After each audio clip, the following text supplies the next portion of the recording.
근데 실제로 이 모델이 누구냐면 그 당시 이태리의 17세기에 되게 유명했었던 장녀였대요. 그래서 그런 분들만 옷을 발가벗고 이렇게 앉아서 모델을 할 수 있었거든요. 근데 아이러니하게 그런 분들이 지금까지도 그 화폭에 남아있는 거예요. 그때 무시를 당하고 사회에서 되게 뭐랄까 왕따를 당했던 분들.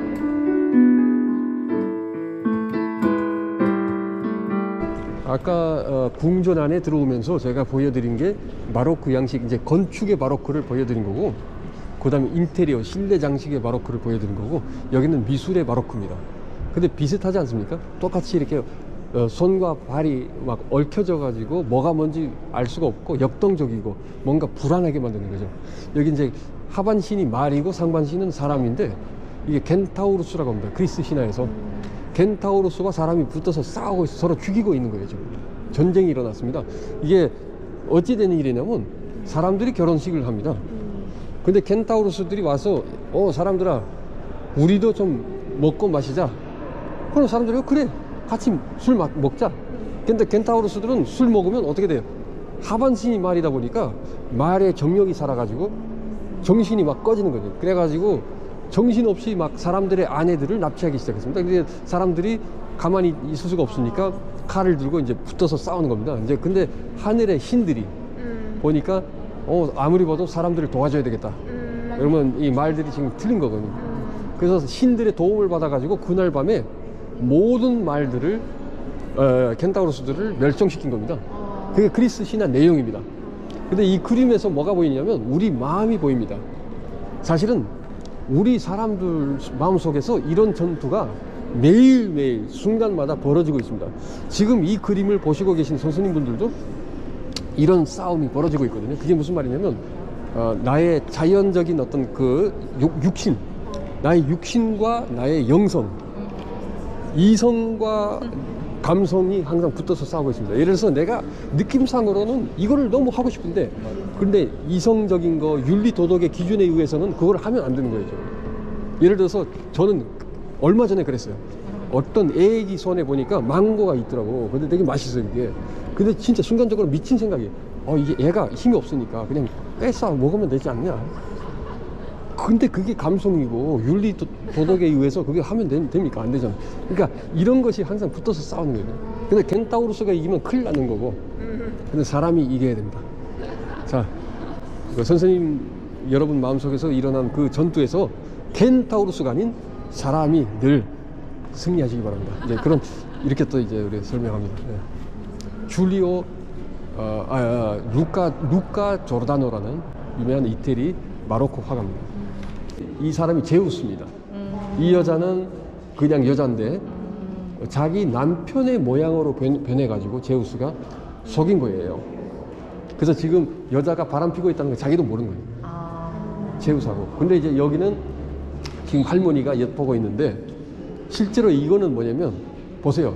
할머니 얼굴과 여자 얼굴이 같은 얼굴이거든요. 근데 이제 여기는 늙어서 저렇게 된 거고, 이게 젊었을 때예요. 이 문은 추억의 문이라고 합니다. 그러니까 추억의 문을 열어서 보는 건데 되게 슬픈 그림이에요, 어떻게 보면. 근데 추억을 지금 이 정도 나이 먹으면 이제 옛날로 돌아볼 수밖에 없어요. 왜냐면 앞에는 바라볼 게 없거든요. 예, 그렇죠. 그래서 이제 앞에는 어두움밖에 없어요. 근데 뒤에 돌아보면 그나마 좀 추억이 있는데 그것도 사라져가는 거예요. 그래서 이제 색깔이 빠지고 회색으로 변하고, 그렇지 내가 젊었을 때 그랬지라고 이렇게 생각하는 거예요. 실제로 우리가 다 그런 거예요. 그리고 이제 여기 보시면 개가 있잖아요. 개가 도덕의 상징입니다. 고독, 되게 뭐랄까 외로움의 상징. 그래서 지금 자기 친구는 개밖에 없다는 뜻이에요. 되게 슬픈 그림인데, 예, 근데 이제 우리를 뭔가 좀 정신 차리게 만드는 그림이에요.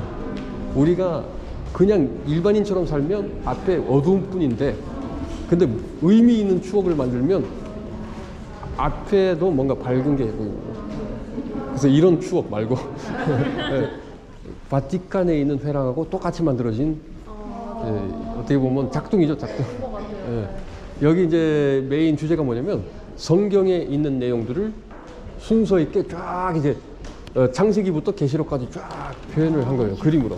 그래서 그림 성경입니다, 이게. 여기 보시면 여기서부터 쫙 이제 그쪽 저기까지. 여기 지금 누구냐면 혹시 그 성경에 막달라 마리아라고 들어보셨나요?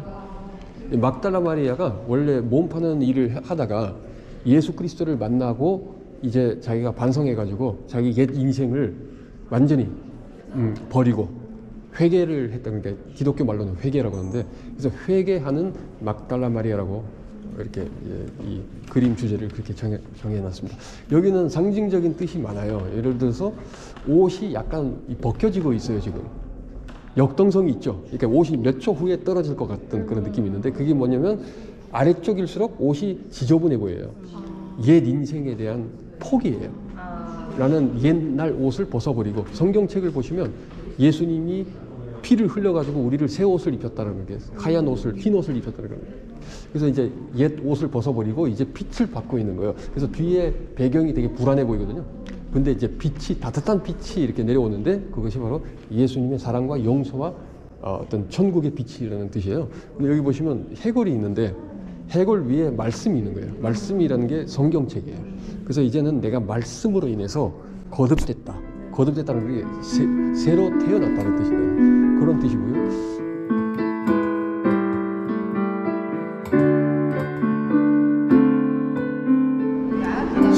예수님이 지금 우리를 쳐다보고 있어요. 그림 세계와 우리 세계가 하나가 되는 거죠. 헤라클레스가 앉아있고, 왼쪽에 아테네 여신, 전쟁의 신 또는 지혜의 여신입니다. 오른쪽에는 비너스 또는 아프로디테라고 하죠. 그리스어로.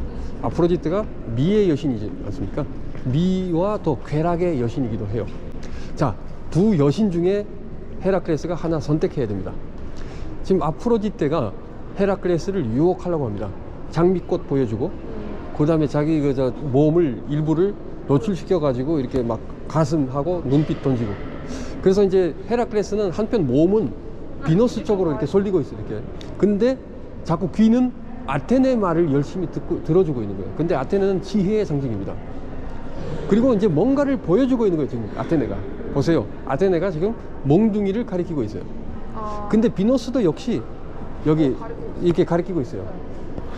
그리고 아테네가 저기 산 꼭대기에 있는 신전을 보여주고 있고, 그리고 비너스는 장미꽃을 보여주고 있습니다. 그게 무슨 말이냐면, 이게 알레고리, 상징적인 뜻이 있는데, 헤라클레스는 우리 인류의 상징이고, 비너스와 아테네는 역시 그 켄타우로스처럼 우리 지혜냐, 지식이냐, 아니면 감성이냐, 쾌락이냐, 이제 그거예요. 쾌락을 선택하면 어떻게 됩니까? 처음에는 쾌락을 누리니까 장미꽃과 같은 인생을 사는 것 같아요.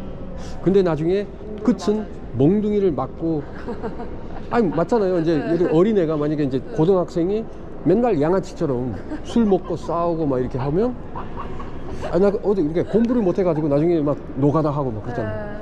그래서 저도 예를 들어서 저 공부를 잘 못했거든요. 그래가지고 평생 가이드 하는 게, 지금 40살 넘었는데도 가이드 하는 거예요 지금. 아니 뭐. 그러니까.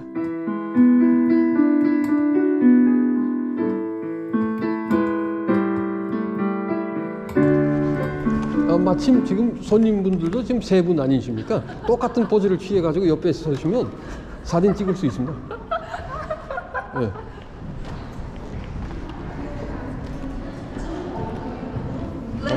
그리고 여기는 아까 제가 티ziano의 그림을 설명하면서 막달라 마리아 언급했는데, 여기도 막달라 마리아예요.